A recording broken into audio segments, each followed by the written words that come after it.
Alright, so welcome to a new one on this channel, and this occasion is the TAPE-201 from Arturia. Alright, so this plugin is inspired on the Space Echo, which is a holy grail delay. So it has several parts. We have the input stage, then we have an echo stage, and then we have a reverb. And finally, we have the advanced section that we always get with Arturia plugins. Alright, so first let's, start talking about the echoes.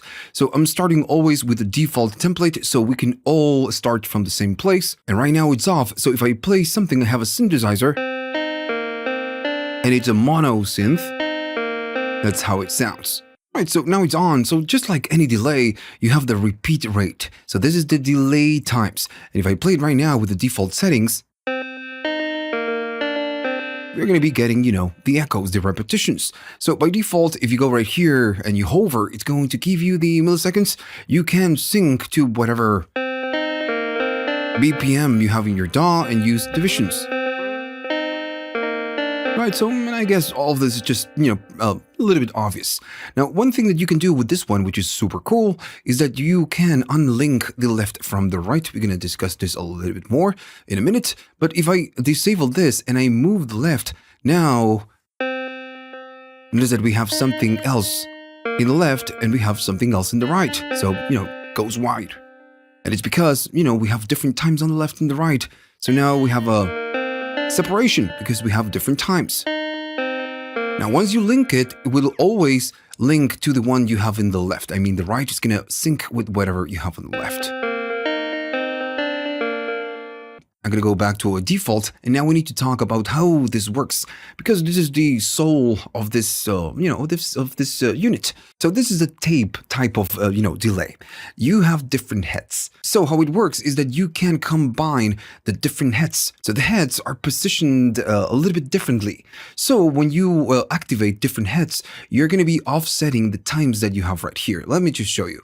So right here you have the 1, 2, 3, and 4. These ones are repeats only, and the other ones are combinations with the reverb. So if you don't want the reverb, you can go all the way down in volume on the reverb. So if I position myself on the head number 1 and I play it, I'm gonna unsync it so we can get a little bit of separation. Notice that everything is just super close. It's 150-ish milliseconds. So it's super close. If I move on, just move up to the second position, now we are standing on the head number 2. Now the head number 2 is behind the number 1. So now we are offsetting the time. And if I play it,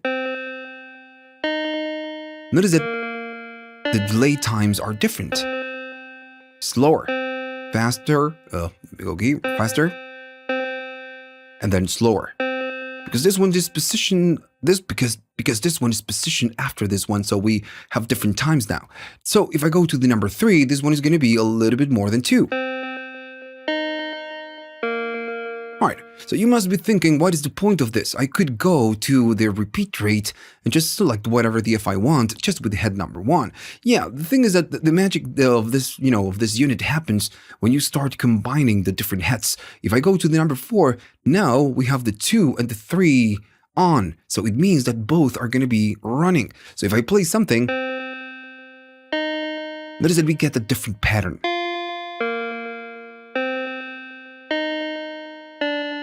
Because we have different times on, on the 2 and the 3. Now, if you keep going up, of course, you will get the echo and the reverb. Right now, you just get the delay or the echo. But if you go to the 5, you can get the 1, and you can get 2, 3, but also combinations of the different heads. And here's where you start getting different rhythms. I'm going to go up in intensity, and intensity is like the feedback for other delays. So if I play it, right? And if I go to the 2 and the 3,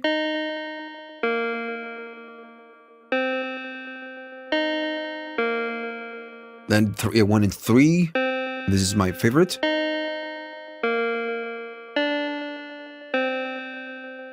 If I go up to the 11, you get the all heads at the same time.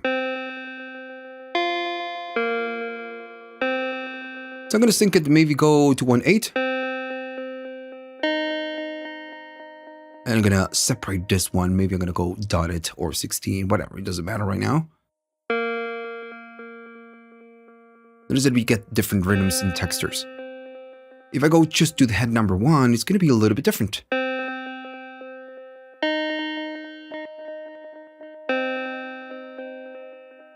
And this is the, the main vibe of this unit. You can combine the different heads just to get, different rhythms. On top of that, you can just use the reverb if you wanted to. There's no echo on this one. Now, I'm going to go back to default right here. And then again, you have the intensity. This is like the feedback on, on a simple and common delay. You go up and all the way up, you're going to start getting that, tape feedback. Right. So then you have the echo volume. So on this unit, again, it works a little bit differently than other, maybe a digital delay, where you maybe have a dry and the wet knob, and you just go all the way to the wet if you want just a delay and all the way down if you want the dry signal. On this one, you do get something like that because you have a combination of the reverb and the echo. But right here, you need to provide some volume for the echo if you want to get it. If I play it, now we get it. If I go all the way down, we get no echo. So you need to decide how much volume, how loud the echoes are going to be, even if you're using the dry and the wet. So this is pretty much the idea of the space echo or the TAPE-201. You check your time, you decide your time, your rate, and then you choose a combination of whatever the F you want to use. Right? And then the intensity, which is the feedback, and how loud is going to be the echo. So on the other side, you have the reverb. I'm going to go to reverb only, and this is a spring reverb. So right now we get nothing because the reverb, it's all the way down. I need to provide some volume. I'm going to go all the way up. And again, it's a spring reverb. If you don't like it, again, you can go all the way down and just disable it. But, it's just a nice spring reverb. And it's good that you can maybe just use the reverb only. So as you can see, this is not the type of delay where you just, throw it on some channel and then you just, get something very easily. You need to set it up the rate, select the head, then decide if you want the reverb, the volume, and you just need to, tweak a little bit more. All right, so the stereo section is super cool. It's something that you didn't get, of course, on the original hardware, but, we get it right here. So, okay, so right now I'm starting with the default patch. If I maybe play something, you're going to get that. I'm going to sync it, and I'm going to stand on 1/8.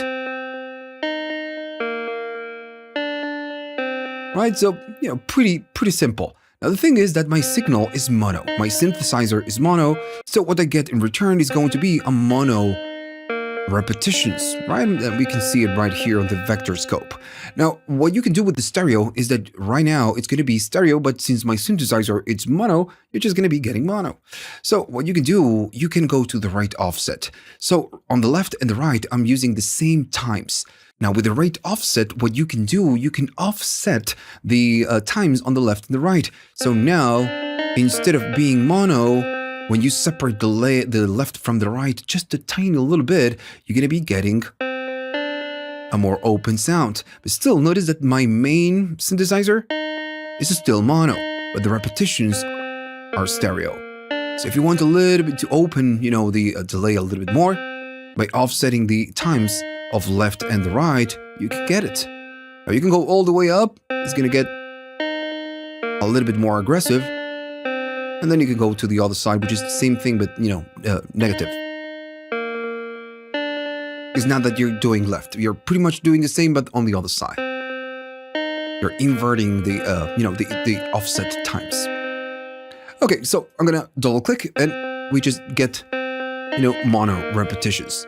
Also, what you can do, you have a width control. If I make it wider and we get, something wide, you can even make it, bigger by going up. And now it's going to be wider. So this is like a stereo spread. By default, it's 100%, which is full stereo, but you can make it wider. Again, completely up to you. And if you want to make it mono again, you just go down. Now, if you're using a mono source and you go all the way down in mono, makes no sense. But maybe if you are staying right here and you do a little bit of offset, this is just too wide, so you can just narrow it a little bit more with the control. Now back to default, and we need to talk about the delay types, and they are a little bit related to what happens right here in the stereo, and with all the controls that we have right here. So left and right, it's by default, which is going to be stereo. That's why we have left and we have right. And again, it's just pretty simple. It's just a stereo type of reverb. Now on the other side, you have the ping pong. So if I play it, notice that now, even though my synth, it's mono, we are getting that ping pong effect. I'm going to go to 1/8.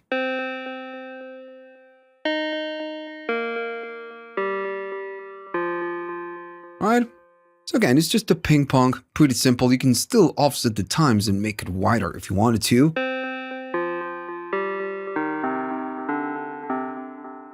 Now the other feature is going to be the MS, and on this one I need to explain a little bit more.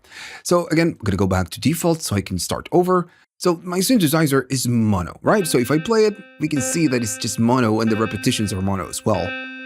Now, when you go to the MS option, this means that the delay is going to be processing mid and side information. Since my synthesizer, its mono, is going to be receiving a mono source. So it's only going to delay pretty much the same thing. Now, when you go right here to MS, you can see that it says mid and now it says side. So this means that if you're using a stereo synthesizer or guitar or whatever sound, it's going to change, you're going to be able to change the rate, the delay times for the mid side, for the mid information, and then the side information. Right now, I'm getting nothing because my source, my synthesizer, is mono. So I'm only using the mid. So I'm going to be using a chorus. I'm just going to turn it and go all the way dry so you can hear it. Now it's, super wide.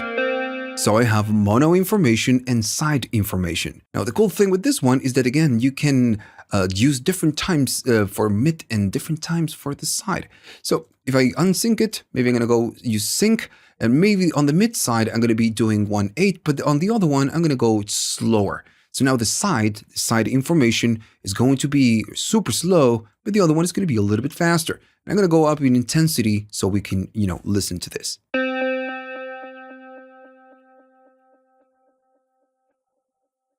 Right? And we get it back. Now the mid information delayed by 1/8 and then died. Because it's, a lot quicker than the right side. The sides. And just doing this, you can get, again, different textures. It just opens a lot of possibilities, depending on, of course, which sound you're using.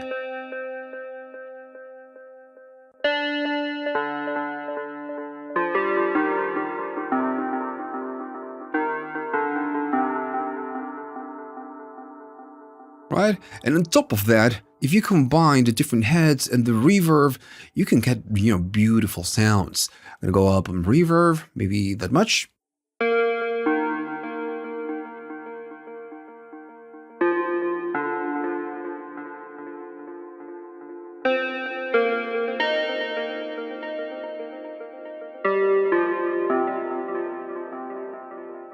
Right, it's super cool. Of course, you cannot do something like this with the original hardware, but you can do it, right here with this one.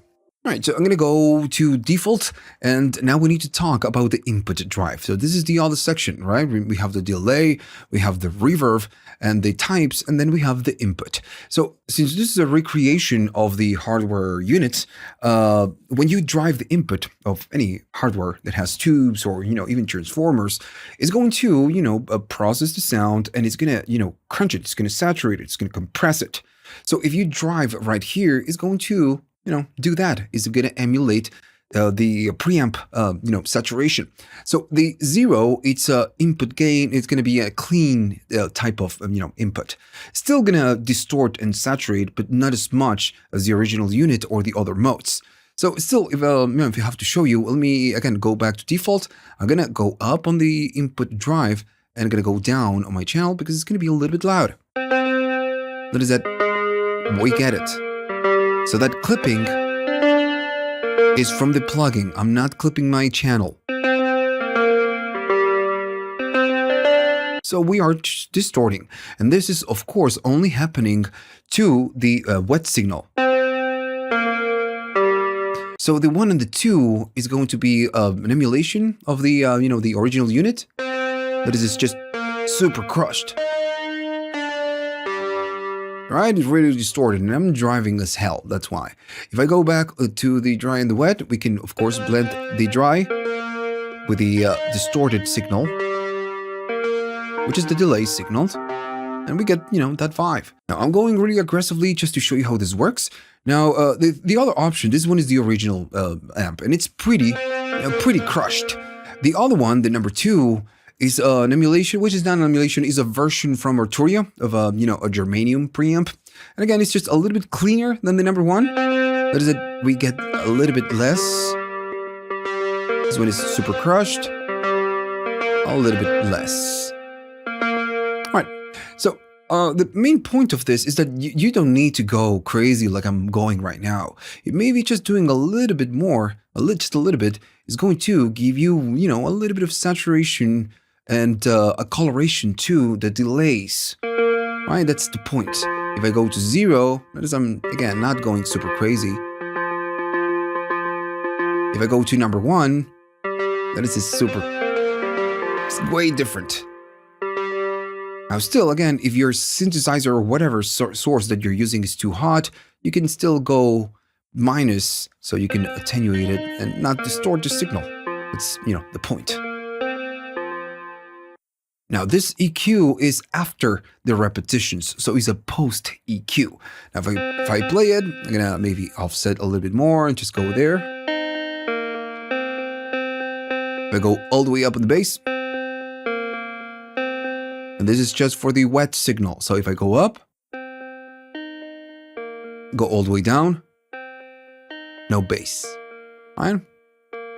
So this is affecting the processed signal. Same for the treble. If I go up, it's just a little bit brighter. Okay, so back to default. Now remember, these ones are post.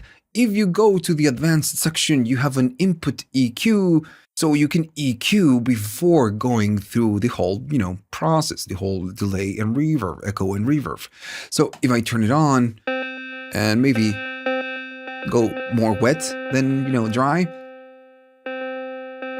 I can use this to chop the lows. And this is chopping the lows before going through the whole process. You can chop the high frequencies. It's really dark. And then you have a peak and Q, so maybe you can go up in the gain. And then right here, you need to select which frequency you want to boost.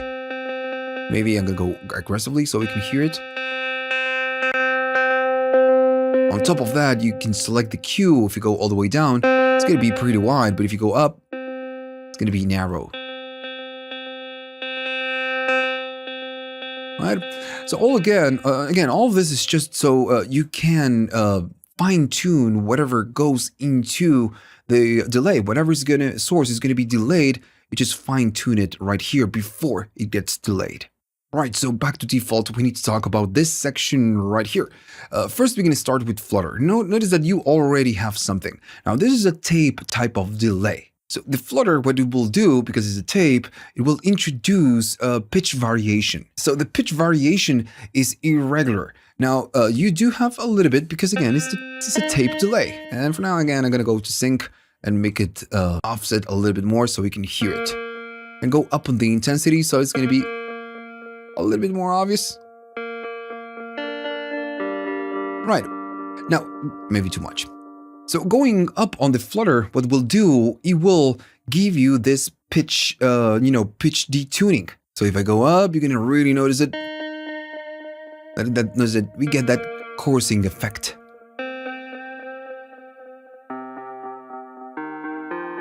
Going all the way down, we just don't get it. And all of this, again, it depends on what you want to get. Now going all the way up is just maybe a little bit too aggressive, but this, might be something that you want. Now then you have the noise, and again, this is an emulation of a vintage unit, so you do get noise. And they emulated this. Now the cool thing is that you can disable it, so you can have no noise, or go all the way up and you have that tape noise. Right? Okay. So the motor inertia will emulate how the hardware reacts when we change the delay times while we are just, using the delay. So on the original unit, there is an actual physical, motor changing the playback speed. So this emulates that behavior. So, okay, well, I'm going to first unsync, and I'm going to use milliseconds. It's going to be a little bit more obvious. And motor inertia all the way down. Now, the intensity is about, 50%. If I do too much, it's just going to feedback a long time, and it's going to be less obvious. So if I go all the way down, when we change this control, the motor inertia, since all the way down, is going to change or adjust, the delay pretty quickly. So if I go all the way down, play something, I go up, notice how fast it is. Right? It's just pretty fast. Now I'm gonna go all the way down in the intensity. If I go up, it's just quickly, just changing it. Now if you go to the other side, all the way to 1, now the motor, it's gonna be much slower. So if I play something and go up, notice that we get that pitch. Right? So this is it. If I go to the other side and do the same, this is super fast. And that pitch detuning that we get is pretty quick. On the other side, again. And of course, all of this gives you something cool, especially when we have more intensity or feedback. If I play it,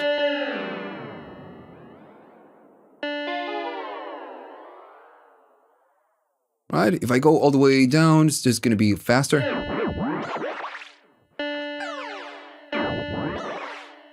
And again, all of this is just, tiny little things that you can use. But if you're using an LFO or just modulating this, the motor inertia is something that you need to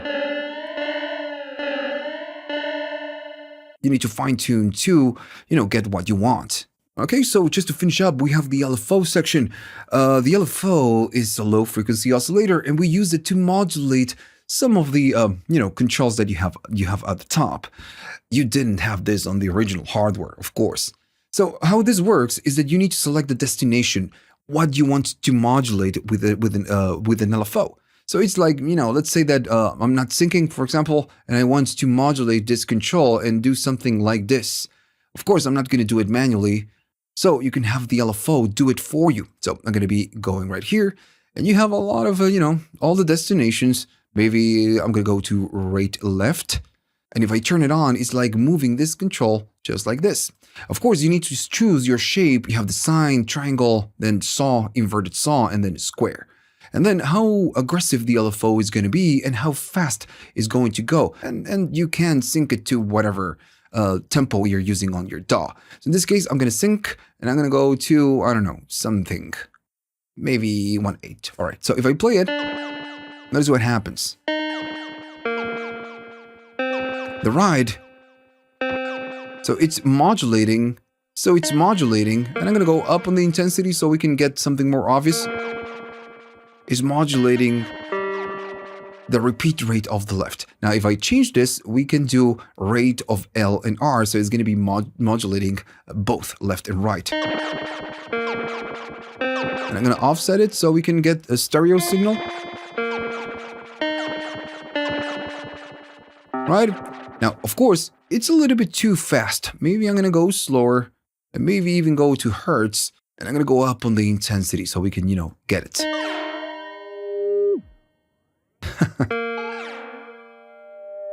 Right, so super cool.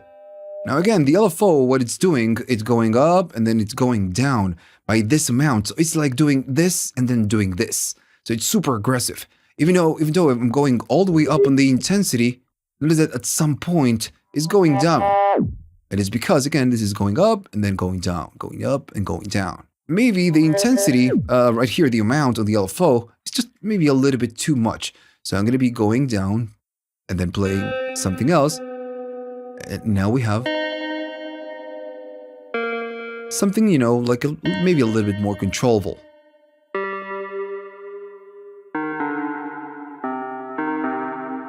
Now, of course, this is something that you could do from the DAW, maybe with an automation track or maybe a modulator. If you're using DAWs like a Bitwig or maybe Ableton, it's pretty easy to, modulate these controls from your DAW.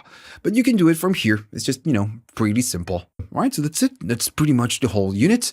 And hopefully you learned something on this one. Now you know how to use it. And remember, if you liked all of this, please like and subscribe. And again, if you have the money and you want to buy me coffee just to say thanks, you can go to the links at the description, or you have the QRs on the screen. You have PayPal, you have Patreon, and you have YouTube. Thanks. All right, so see you on the next one.